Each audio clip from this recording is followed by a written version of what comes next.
নমস্কার সকলকে। মনে অদম্য জেদ এবং হার মানবো না, এইরকম একটা মানসিকতা নিয়ে কালকের ম্যাচটা জিতে গেল বাংলাদেশ। যেখানে ভারত অ্যাজ এ ফেভারিট ছিল না। আমি এই ভিডিও বানানোর আগে যে ভিডিওটা বানিয়েছিলাম সেখানেও বলেছিলাম যে এই ম্যাচটা ভারতের জন্য কঠিন হতে চলেছে। তবে হেরে যাবে অ্যাটলিস্ট এইটা আশা করিনি।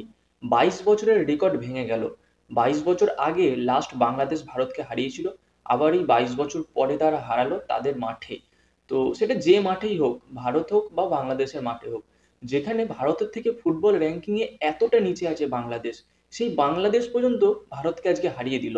যেখানে ভারতের জনসংখ্যা প্রায় 150 কোটি, আবার উল্টো দিকে মাত্র 1.5 লক্ষ জনসংখ্যা নিয়ে কুরাকাও নামে একটা দেশ, সে ফিফা বিশ্বকাপে খেলার যোগ্যতা অর্জন করে ফেললো। তাহলে ভারতীয়দের যোগ্যতাটা কি আছে? ক্রিকেটের কথা বলবো, এই মুহূর্তে টেস্ট ক্রিকেটের হাল কি? শুধু টি-20 খেলছে। ফুটবলের হাল কি? মানে কোন দিক থেকে উন্নতি লাভ করবে দেশ? শুধু রাজনীতির দিক থেকে? রাজনীতি করতে দাও, সবাই খুব ভালোভাবে করবে। মাত্র 1.5 লক্ষ জনসংখ্যার দেশ, তারা বিশ্বকাপ খেলতে পারে, আর আমাদের 1.5 কোটির দেশ আমরা এশিয়া কাপ পর্যন্ত খেলতে পারি না। ওই সাব চ্যাম্পিয়নশিপ খেলবো, ওই পেনাল্টি শুট আউটে গিয়ে ফাইনালে অপোনেন্টকে হারাবো, আমরা এতেই খুশি। মানে কি বলবো, কালকের খেলা নিয়ে যদি একটু বিস্তারিত আলোচনা করি, যেখানে অনেকের অনেক রকম মতামত থাকতে পারে। বিশেষ করে যারা মোহনবাগান ফ্যান আছো, তারা বলবে যে মোহনবাগানের প্লেয়ারদের নেওয়া হয়নি বলে এই ম্যাচটা আজকে হেরে গেল। তো দেখো, এই বিষয়টা আমি পুরোপুরি না সেটা বলবো না, কিছুটা হলেও তোমাদের সঙ্গে এগ্রি করব। অ্যাকচুয়ালি মোহনবাগান দলে এই মুহূর্তে যে সমস্ত প্লেয়ারগুলো আছে, তারা ভারতের টপ কোয়ালিটির প্লেয়ার, এটা মানতে হবে।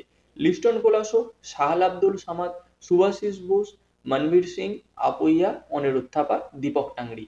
অ্যাটলিস্ট এই কটা প্লেয়ার কিন্তু এই মুহূর্তে ভারতের যে কোয়ালিটির প্লেয়ার আছে তাদের থেকে টপ। তো এই প্লেয়ারগুলোর মধ্যে যদি দু চারটে প্লেয়ারও খেলতো, তাহলে হয়তো ম্যাচটা ড্র হলেও হতে পারতো, অ্যাটলিস্ট হারতো না।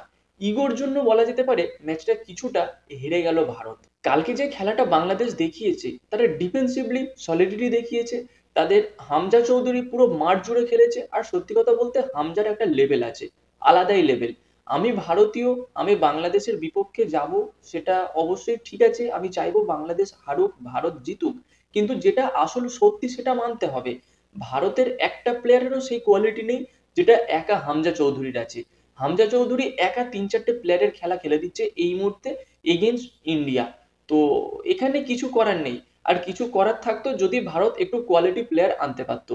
আপুইয়া এই মুহূর্তে ভারতের যে সমস্ত মিডফিল্ড আছে, মানে ডিফেন্সিভ মিডফিল্ডার আছে, তাদের মধ্যে 1 নম্বর কোয়ালিটি। লিস্টন কোলাসেরও কোয়ালিটির দিক থেকে কোনো খামতি নেই। তো এই সমস্ত প্লেয়ার গুলো যদি খেলতো, বা শাহল আব্দুল সামাদ আছে, যথেষ্ট ভালো স্কিল আছে, তো এরা যদি খেলতো হয়তো ভারত ম্যাচটা ড্র করতে পারতো। আগেও বলছি, এখনো বলছি। কিন্তু বাংলাদেশ যে লেভেলের খেলাটা দেখিয়েছে, তাদের মনে যে জেদ, তেজ, আত্মবিশ্বাস এইগুলো ছিল, সেদিক থেকে বাংলাদেশকে হারানো অবশ্যই একটা কষ্টকর ছিল। তবে যদি এই ইগোটা না থাকতো, যদি খালিদ জামিল এই মোহনবাগানের প্লেয়ার গুলোকে দলে ডাকতো, সেক্ষেত্রে হয়তো একটা ভালো কিছু আমরা দেখতে পেলেও পেতে পারতাম। মানে ঘুরে ফিরে হয়তো একই কথা বলে ফেলছি, কিন্তু কিছু কি বলবো, কিছু করার নেই এখানে।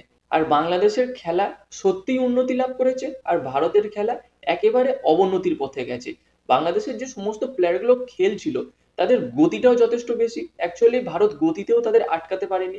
মানে উইং দিয়ে যেভাবে অপারেট করছিল, সেই সঙ্গে 1-2 পাস খেলে উঠছিল, হামজা চৌধুরী যেভাবে মিডফিল্ড থেকে দুই উইং এর দিকে বল বাড়াচ্ছিল, মানে দেখতে সত্যি ভালো লাগছিল।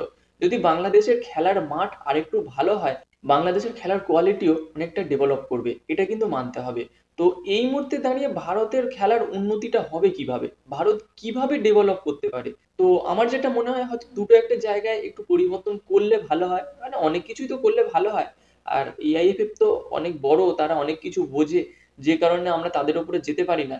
তো হয়তো যে পিআইও প্লেয়ার গুলো আছে, সেই সমস্ত প্লেয়ার গুলোকে এবার আনতে হবে, আর কোনো উপায় নেই। খুব কষ্ট করে রায়ান উইলিয়ামসের পাসপোর্ট পাওয়া গেছে এবং এনওসি পাওয়া গেছে, কিন্তু ফিফার থেকে রেজিস্ট্রেশনটা করাতে পারলো না।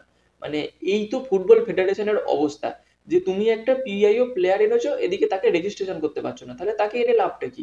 রায়ান উইলিয়ামসের কোয়ালিটি সত্যিই ভালো, তো তাকে দলে নিলে কিছুটা হলেও অ্যাটাকের ঝাঁজ বাড়তো। তো সেইটাও হলো না। তো বাংলাদেশের বিরুদ্ধে হয়নি, এরপরে আবার কবে ভারতের ইন্টারন্যাশনাল খেলা আছে, তখন কিভাবে কখন খেলবে সেটাও বোঝা মুশকিল। আর কোচকে নিয়ে নতুন করে আর কি বলবো, মানে লঙ্কায় যে যায় সেই রাবণ হয়ে যায়। খালিদ জামিলকে কোচের দায়িত্ব দেওয়া হয়েছে। তো অনেক কোচই এই মুহূর্তে ভারতে আনাগোনা করেছে মোটামুটি ৩-৪ বছর ধরে। তো তার মধ্যে খালিদ জামিল ঠিক আছে, আমাদের দেশীয় কোচ, একটু টাইম দিতে হবে।